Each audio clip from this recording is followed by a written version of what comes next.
The Marine Toys for Tots foster care program is bringing hope to children who need it most. Every 2 minutes, a child enters foster care, often with only a small bag of belongings. More than 400,000 children face trauma and uncertainty, many before age 8. This May, during Foster Care Awareness Month, Toys for Tots is creating Room for Joy. In 2025, nearly 375,000 children received comfort through toys, books, and essentials, reminding them they are not alone. Donate now and change a child's life. Listen, all you New Yorkers. Taxi. Okay, man, we're looking around. This is the 77 WABC minicast.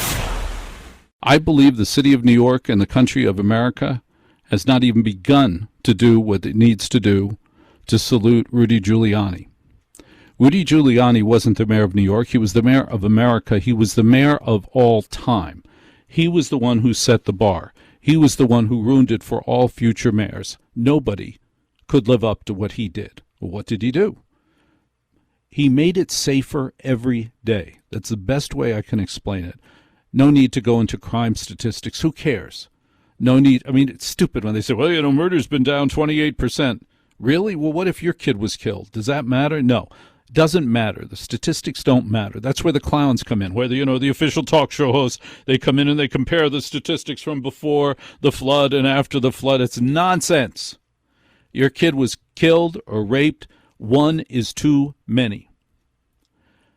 But he made it feel safer by cutting down on the visual, visceral, day-to-day crime that New Yorkers saw. Bikes on the street. You're pushing your kid in a baby stroller, and some whack job on a bicycle rides on the sidewalk. That's a pretty serious problem. Well, that stopped. The windows on your store being broken by not the mob. Well, that stopped. Getting rid of the mob. No one's going to do that. But he got their attention. They definitely started paying attention.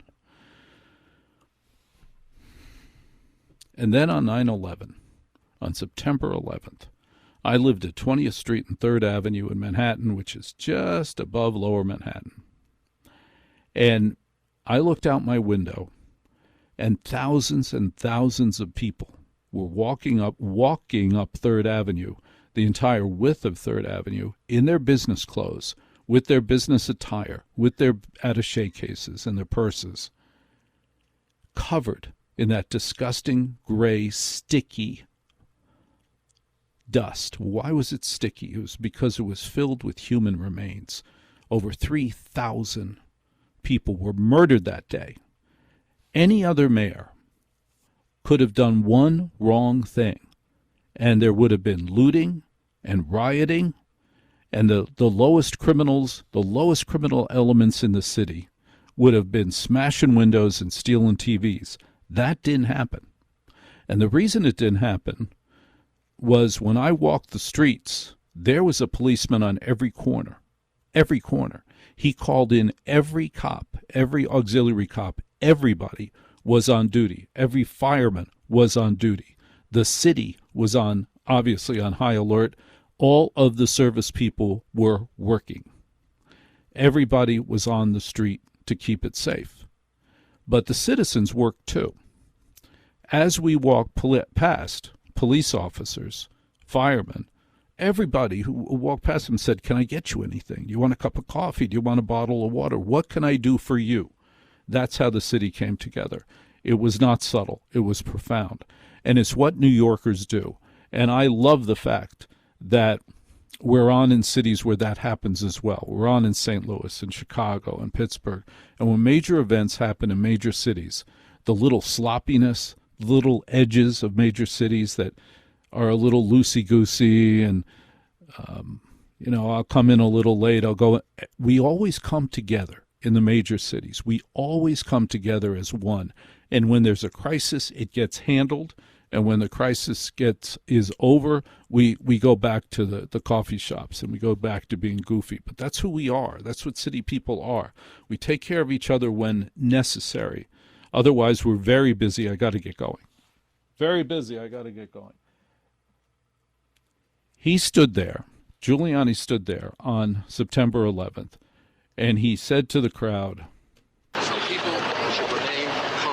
to remain where they are, except if they are in southern Manhattan. If you're below Canal Street, you should walk out of southern Manhattan and walk north, as these people are doing right here. That's cool. Do you know anything? Cool. Do you know anything about anything? All that we know right now is that 2 airplanes struck the 2 large towers of the World Trade Center. We spoke to the White House. There also apparently was an attack on the Pentagon. We asked that the airspace around the city of New York be sealed by military aircraft. We've been informed that it has been, and we've seen military aircraft up in the air. So we're hopeful that right now things are secure. We need all of the open space we can get to evacuate people, to get people out, and we're going to have to move now and go north. So I need all media to cooperate and make this cool. He kept the city calm because he gave very specific instructions. There was nothing vague. He didn't make suggestions. There were no suggestions from Rudy Giuliani that day. You will do this. This is what you will do. And then he parked himself at the police academy on 20th Street. And he stayed there for about a week and a half. And every night he went into the park near the police academy and spoke on television, explained what happened that day. But he kept himself safe by being at the police academy where they trained cops, which was pretty smart. He knew he'd be surrounded by cops, but he also knew it wasn't thought of as a police installation. He would be safe there, and he was safe there. We wish him nothing but goodwill and good health. Listen to this podcast now on the Red Apple Podcast Network. Why is the middle class shrinking? Why are people facing an affordability crisis while marginalized individuals called informals grow in numbers? Join me as I travel the world, speaking with people living in invisibility, the leaders working to solve it, and uncovering the hard truths shaping our economy and daily reality. Download all of Red Apple Media's podcasts right now through your favorite podcast platform.